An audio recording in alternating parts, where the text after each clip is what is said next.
हम आपके बीच में इस राष्ट्रीय समारोह के संचालन के लिए उपस्थित हुए हैं।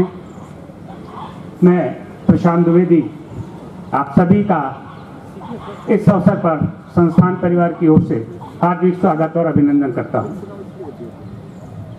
आज हम अपने 74वें गणतंत्र की वर्षगांठ मना रहे हैं।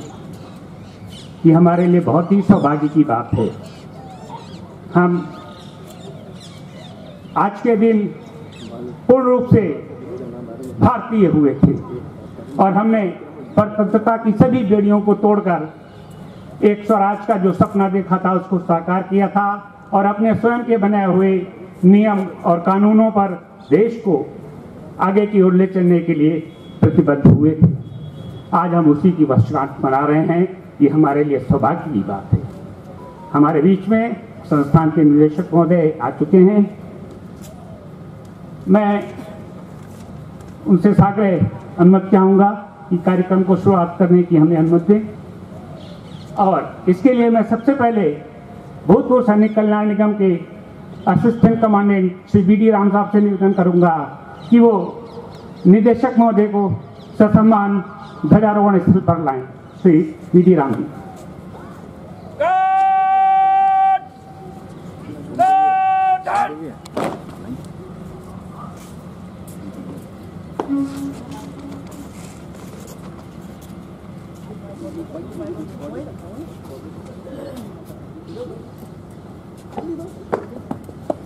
जय श्रीमान, ध्वजारोहण के लिए तैयार है।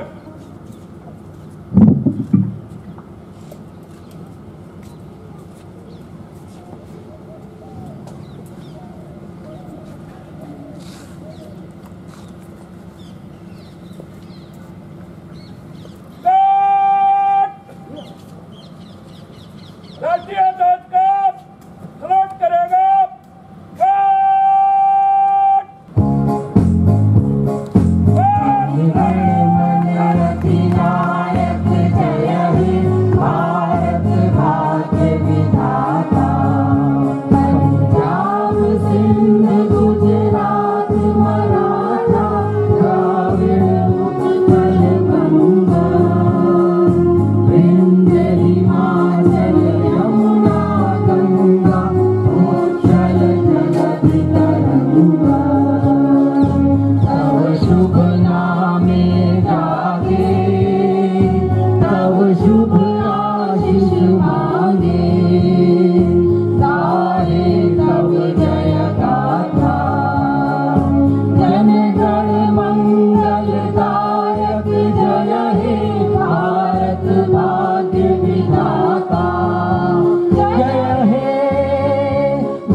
अनुरोध करूंगा निदेशक महोदय से संस्थान कर्मियों को अपने आशीर्वचन के संबोधन सहित संस्थान के निदेशक प्रोफेसर राधाकृष्ण धीमन सर।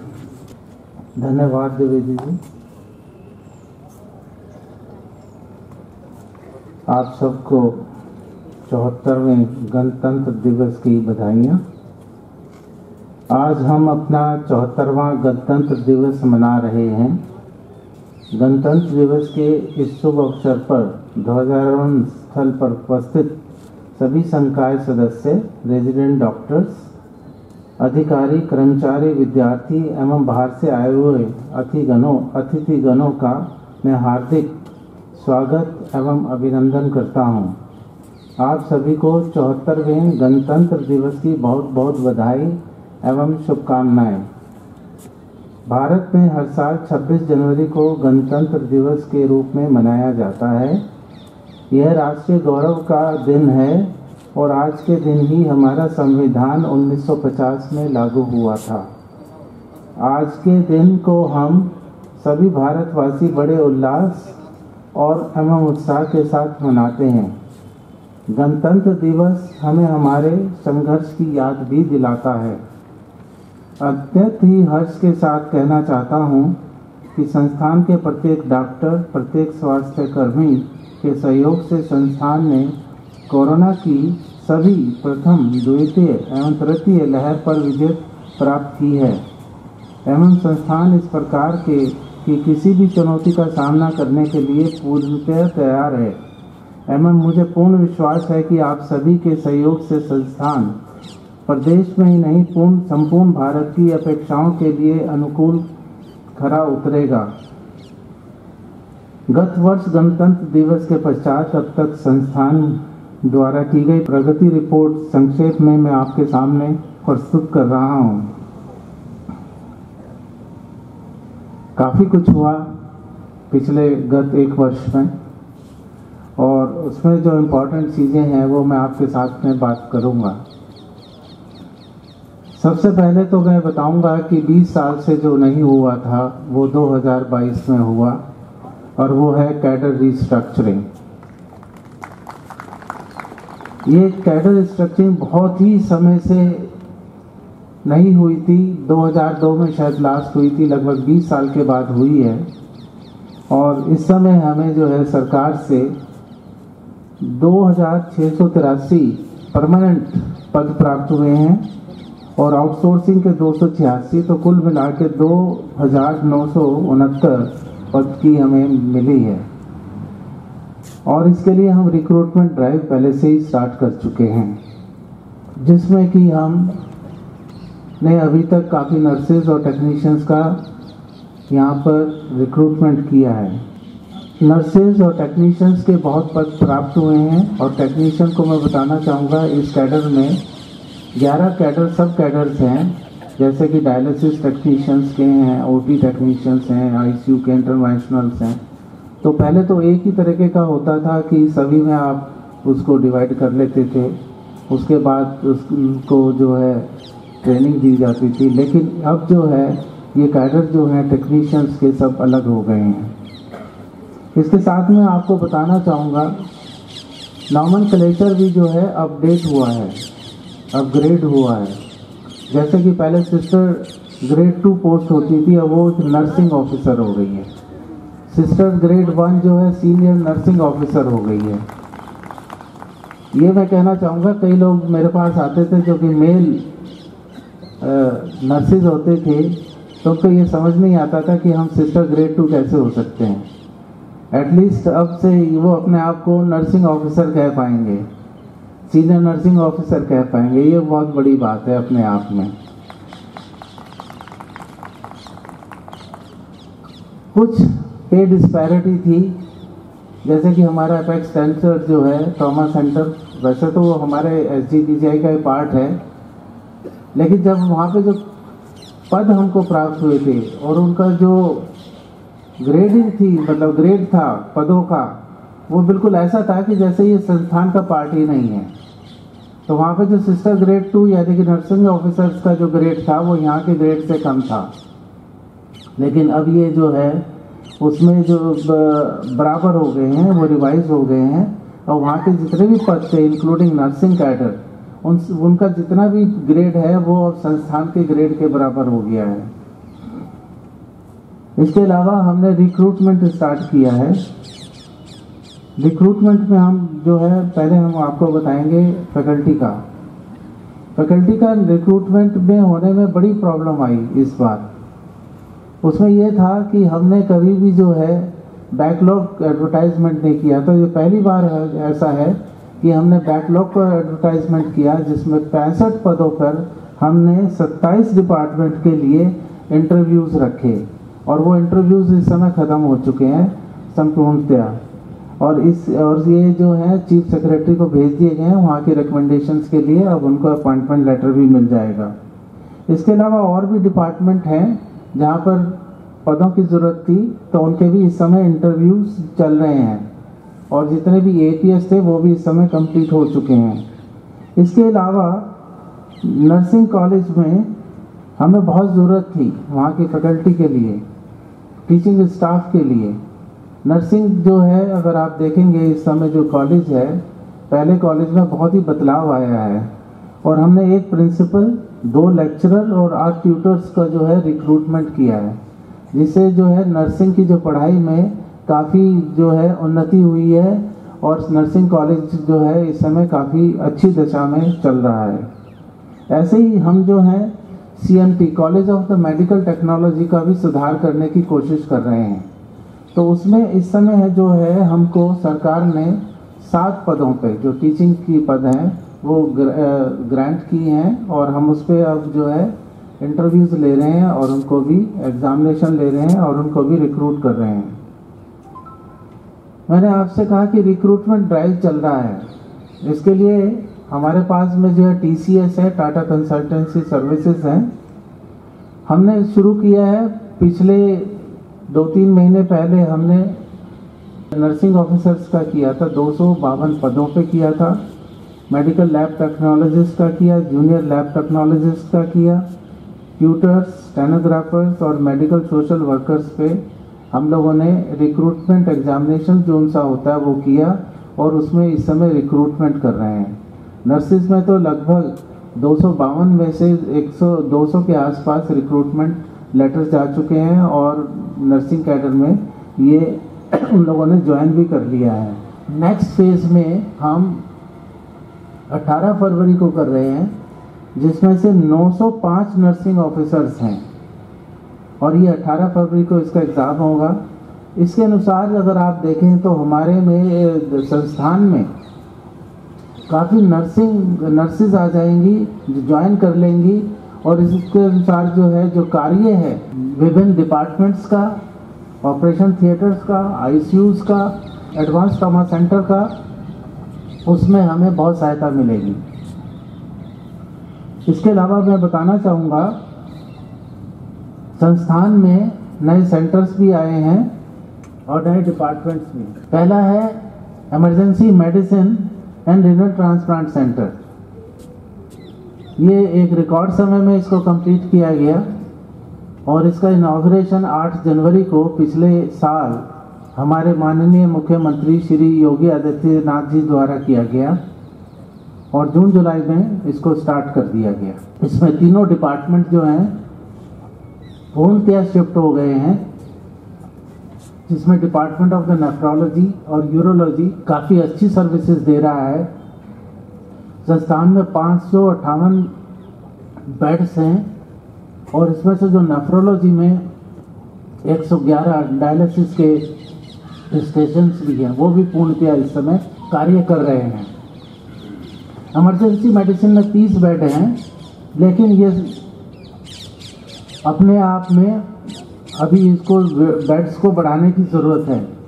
क्रमशः बढ़ाएंगे, जैसे 30 से 60 करेंगे, फिर 60 से हम इनको 90 की बेड्स की कैपेसिटी तक लेके जाएंगे।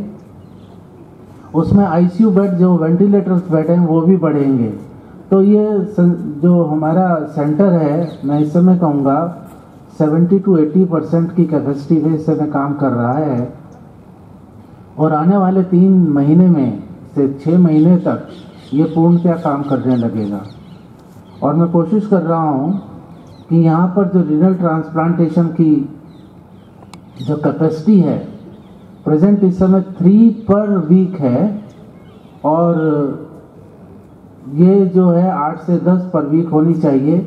इसके लिए मैंने डॉक्टर अंसारी और डॉक्टर अम्बेज जो सामने बैठे हैं उनसे भी मैंने सहयोग मांगा है। और मैं फिर से रिपीट करता हूँ कि ये मेरा ही खाली दायित्व नहीं है, ये इन 2 हेड ऑफ द डिपार्टमेंट्स का भी दायित्व है कि हम जो है रीनल ट्रांसप्लांट 8 से 10 पर वीक कर सकें। इसके बाद आती है बारी एडवांस डायबिटिक सेंटर की। एडवांस डायबिटिक सेंटर जो है 2 मंजिलों पर रहेगा, 4th, 3rd एंड 4th पे, और इसमें अंडर 1 रूफ जो डायबिटिक पेशेंट है उसकी जितने भी तकलीफ़ें हैं, जितने भी कॉम्प्लिकेशंस हैं, वो उसकी जो है सहायता दी जाएगी। चाहे वो आई कॉम्प्लिकेशन हो, किडनी का कॉम्प्लिकेशन हो, डायबिटिक फुट हो या कुछ भी हो, तो सारी की सारी जो है अंडर 1 रूफ हम लोग जो हैं पेशेंट्स की सहायता करेंगे।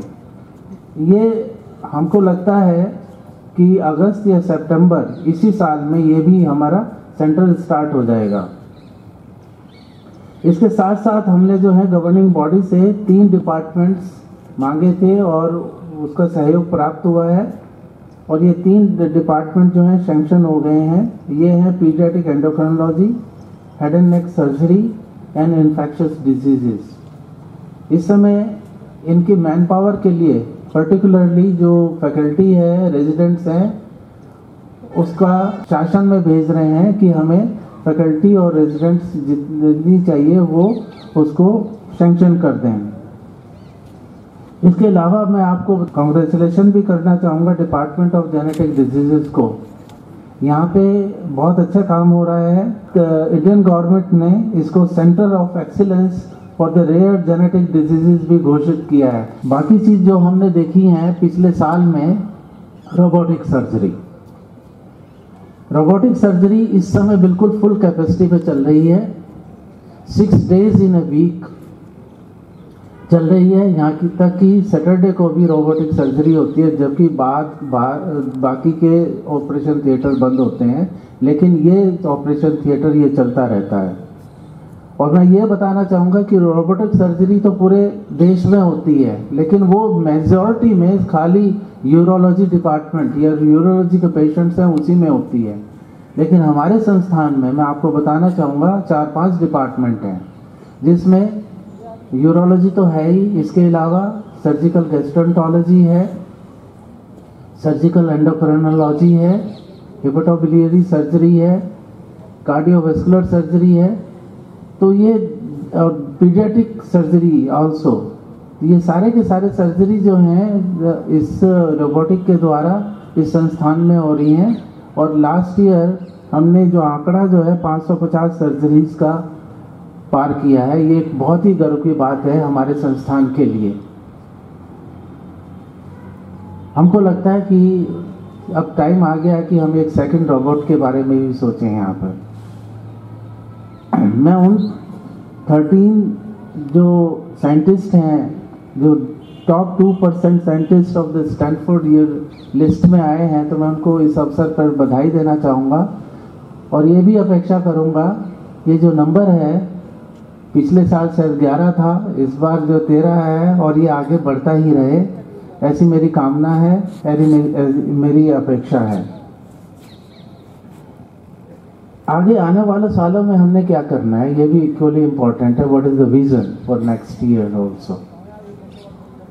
इसमें हम लोगों ने काम शुरू कर दिया है एडवांस पीडियाट्रिक सेंटर, जो कि 573 बेड का होगा, जिसमें 22 डिपार्टमेंट और 2 यूनिट्स होंगी। तो इस पर काम शुरू हो गया है। इसका DPR डिटेल प्रोजेक्ट रिपोर्ट इस समय बन रही है और आने वाले 2 महीने में ये भी सरकार को जो है सबमिट कर दी जाएगी। एक और जो हम लोगों ने पायलट प्रोजेक्ट शुरू किया है, वो काम शुरू हो चुका है, वो है टेली ICU का। टेली ICU जो है हमारा हब एंड स्पोक मॉडल पे बन रहा है। हब जो है इसमें संजय गांधी PGI है, जिसमें 30 बेड हैं, और स्पोक इसमें 6 ओल्ड मेडिकल कॉलेजेस हैं, गोरखपुर, प्रयागराज, कानपुर, झांसी, आगरा और मेरठ, ये 6 हैं। इन सब में 10 से 20 ICU के बेड हैं और हमारे पास में 30 ICU बेड हैं। तो ये 100 ICU बेड्स का टेली ICU प्रोजेक्ट चल रहा है। और इसके लिए मैं आपको बताना चाहूँगा, power grid corporation of India ने हमें 17.6 करोड़ रुपए दिए हैं, जिसमें हम ये इसको, हमको लगता है आने वाले 5-6 महीने में पायलट प्रोजेक्ट हम इसको स्टार्ट कर पाएंगे। ये पायलट प्रोजेक्ट में इस वजह से कह रहा हूँ पायलट, क्योंकि अगर ये सक्सेसफुल रहता है, जिससे पूरे चांसेस हैं, तो उसको एक्सटेंड किया जाएगा जो बादी के जो मेडिकल कॉलेजेस हैं डिस्ट्रिक्ट लेवल पे। कम से कम 10 बेड जो है हर डिस्ट्रिक्ट लेवल पे ICU के उपलब्ध होने चाहिए, जो कि उस जगह को, उस एरिया को कैटर कर सके। होता क्या था, जो हम लोगों ने ऑब्जर्व किया है, कोविड के समय में आगरा से पेशेंट है, सिक पेशेंट कोविड का, विद रीनल फेलियर डायलिसिस के लिए चला और यहाँ तक पहुँच नहीं पाया। तो ऐसी यूनिट्स जो हैं ICU की पेरिफेरी में, हम स्पोक के मॉडल पे हम कह रहे हैं डिस्ट्रिक्ट लेवल पर अगर होंगी, तो किसी भी मरीज को चालू करने से पहले यानी कि ट्रांसपोर्ट करने से पहले जो है उसको स्टेबलाइजेशन किया जा सकेगा और अननेसेसरली जो डेथ हो जाती है, मोर्टेलिटी हो जाती है, उसको हम प्रिवेंट कर सकेंगे। इसी साल सलोनी हार्ट फाउंडेशन भी यहाँ पर आ रहा है। सलोनी हार्ट फाउंडेशन जो है वो एक कपल ने स्टार्ट किया है। उसका रीज़न था कि उनका एक बच्ची जिसको कंजेनाइटल हार्ट डिजीज़ थी उसको वो सेव नहीं कर पाए। तो उन्होंने ये देखा इंडिया में बच्चों की हार्ट सर्जरी के लिए जितने भी उपाय हैं, ये संस्थान हैं, ये मेडिकल कॉलेजेस हैं, हॉस्पिटल्स हैं, बहुत ही कम हैं। ऐसे हॉस्पिटल जहाँ पर बच्चों की सर्जरी 500 से ज़्यादा होती है वो पूरे नेशनल लेवल पे 9-10 ही हैं। अगर आप समस्या को देखें, इस समस्या को देखें यूपी के लेवल पे तो कम से कम 1.5 लाख हैं। तो ये बहुत बड़ी समस्या है। तो इसमें सलोनी हार्ट फाउंडेशन हमारी सहायता करने के लिए आया है और वो हमको यहाँ पर 200 बेड का 3 चरणों में एक हॉस्पिटल तैयार करके देगा, पूरा इंस्टीट्यूट तैयार करके देगा, जिसमें जो बच्चे जो हैं कंजेनाइटल हार्ट डिजीज से पैदा हुए हैं उनका उपचार हो सकेगा। ये बहुत ही बड़ी बात है, तालियां बजाएं इस चीज़ के लिए। एक चीज़ जो हमको करनी है और जिसमें हम लगातार पीछे हैं, 3 साल से कहता आ रहा हूँ, ये तीसरा साल है जो मैं बोल रहा हूँ। हमारा ऑर्गन डोनेशन और ट्रांसप्लांटेशन प्रोग्राम जो है वो अभी टेक ऑफ नहीं कर पाया है, खासकर ऑर्गन डोनेशन।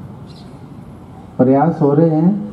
मैं चाहूँगा कि इस साल जो है ये अपनी गति दिखाए और जितनी अपेक्षा की जाती है उस लेवल पर आए, जिससे कि खाली किडनी ट्रांसप्लांटेशन ही नहीं बल्कि बाकी के सॉलिड ऑर्गन ट्रांसप्लांटेशन जो कि हार्ट है और लीवर है, कम से कम 2 ये और होने चाहिए।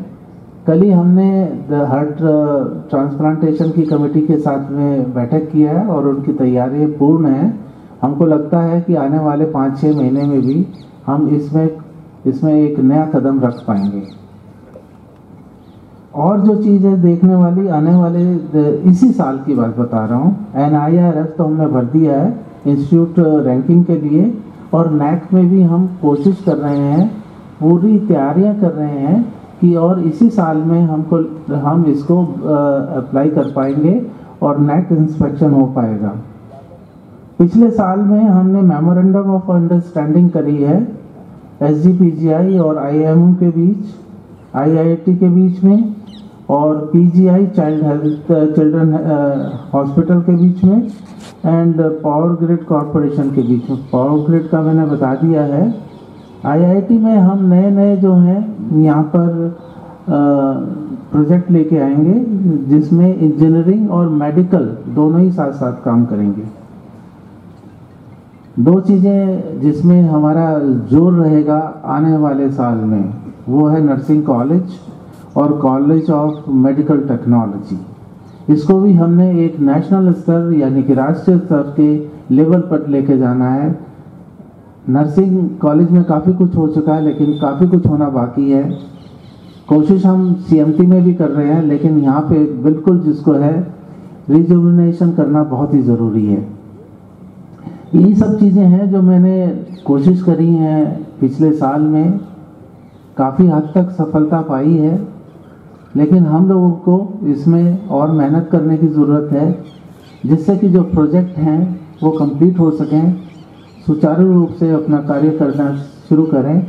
इन्हीं लफ्ज़ों के साथ में मैं यहाँ पे स्टॉप करता हूँ और धन्यवाद देता हूँ, अभिनंदन करता हूँ हर व्यक्ति का जो इस सभा में इस समय उपस्थित है, क्योंकि यही लोग हैं जिन्होंने इस संस्थान को चलाना है और इस संस्थान को जो है गति भी देनी है, चलाना ही नहीं है, गति देनी है। जब किसी भी चीज़ को गति दी जाती है संस्थान लेवल पे तो आने वाला हर साल जो है पुराने वाले साल से बेहतर होता है, जिंदगियाँ बेहतर होती हैं इसमें जो यहाँ के कर्मचारीगण हैं। मैं यहाँ पे समाप्त करता हूँ। आप मेरे साथ जो है जितने भी जोर से बोल सकते हैं बोलें, जय हिंद, जय हिंद, जय हिंद, जय हिंद, जय हिंद। धन्यवाद। संस्थान परिवार की तरफ से हम अपने सभी नए सदस्यों का, जिन्होंने वर्ष 2022 में संस्थान को ज्वाइन किया है, उनका स्वागत और अभिनंदन करते हैं। निदेशक महोदय के उद्बोधन के बाद थोड़ा सा हम देश की एकता, अखंडता और संप्रभुता और एक राष्ट्रीय एकता के लिए एक सांस्कृतिक कार्यक्रम के साथ आपके बीच में उपस्थित हो रहे हैं और एक गीत लेकर आपके बीच में आ रहे हैं कुमारी शुभांगी।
बहुत बहुत धन्यवाद।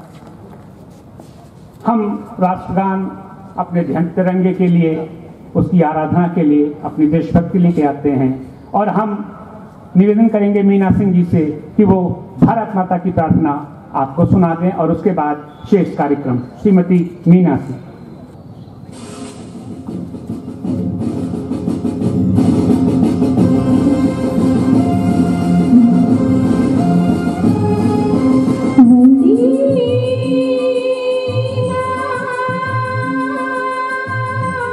Thank you.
एक बार फिर से इस मंच पर आग्रह निवेदन करेंगे निदेशक महोदय से, मुख्य चिकित्सा अधीक्षक महोदय से और संयुक्त निदेशक प्रशासन महोदय से कि कृपया मंच पर आप सभी लोग उपस्थित हों ताकि इस वर्ष के चयनित सर्वश्रेष्ठ उत्कृष्ट कर्मियों का सम्मान पुरस्कार से उनके नवाजा जा सके। मैं आप सभी को आमंत्रित कर रहा हूं। गुणवत्ता, कर्तव्य निष्ठा, कर्तव्य परायणता और सहिष्णुता के आधार पर जिन कर्मचारियों का चयन इस वर्ष सर्वश्रेष्ठ कर्मियों के रूप में किया गया है, उससे पहले मैं उन कर्मियों का अभिवादन करता हूं जिनकी वजह से ये सर्वश्रेष्ठ चुने गए हैं। इसलिए एक बार उन लोगों के लिए आप करतल ध्वनि से स्वागत करें जिनकी वजह से ये सभी सर्वश्रेष्ठ बने हैं। इस श्रृंखला में मैं सबसे पहले निवेदन करूंगा निदेशक शिविर में तैनात संविदाकर्मी श्रीमती शमीला सिंह। आप निदेशक शिविर कार्यालय में तैनात हैं। अपनी बहुत छोटी सी मुस्कान और हर आदमी से प्यार से मिलने में आपका कोई सानी नहीं है। आपके इसी मधुर व्यवहार और कर्तव्य परायणता के लिए संस्थान आज आपका सम्मान करता है।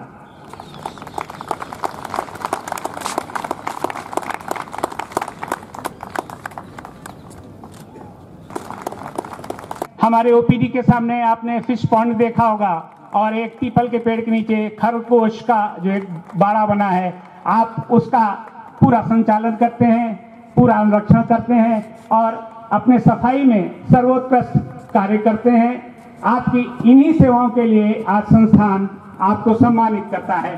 श्री रघुनाथ सिंह, संस्थान आपका सम्मान करता है। श्री दिलीप कुमार।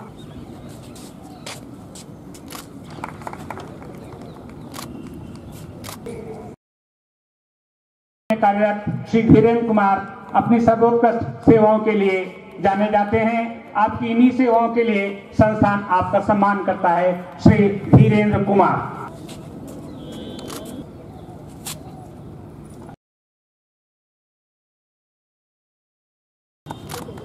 संस्थान के एग्जामिनेशन सेल में प्रतिस्थापित श्री राजू धानुक,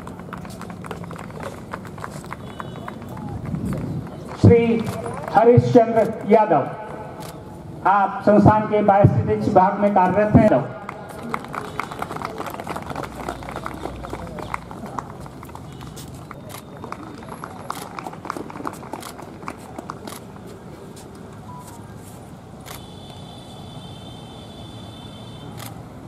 श्री अरविंद कुमार श्रीवास्तव,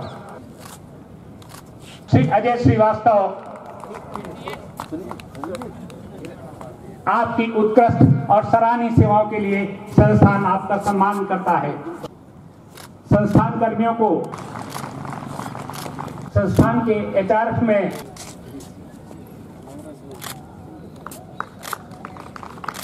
के पद पर कार्यरत करता है Shri Lal ji, technical officer.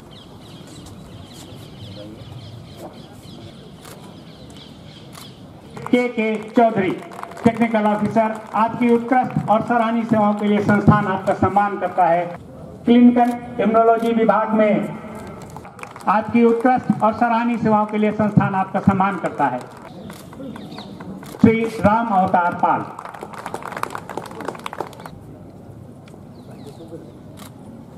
Shri D के श्रीवास्तव, संस्थान आपका सम्मान करता है। आपकी उत्कृष्ट और सराहनीय सेवाओं के लिए संस्थान आपका सम्मान करता है।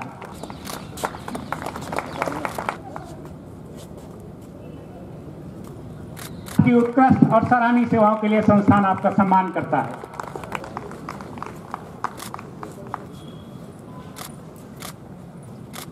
अखिल कुमार श्रीवास्तव,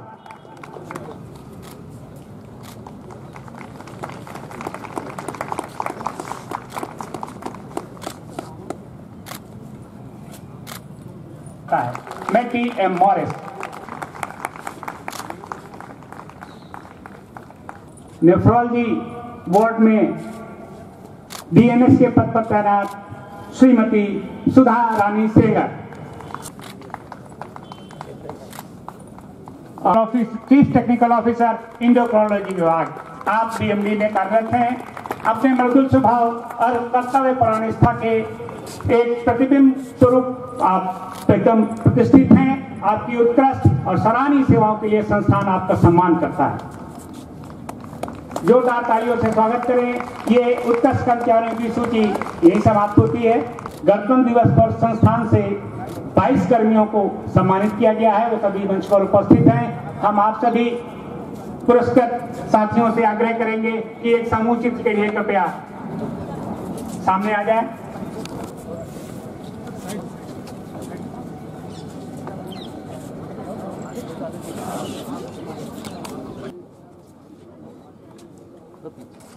थोड़ा साइड में, थोड़ा और पीछे हो जाइए, बात कर लीजिएगा। और इसी के साथ मैं इन शब्दों के साथ, न बड़ा सा नाम मेरा है, न बड़ा पदनाम मेरा है, मुझे गर्व है यारों इस बात का कि मैं हिंदुस्तान का हूं और हिंदुस्तान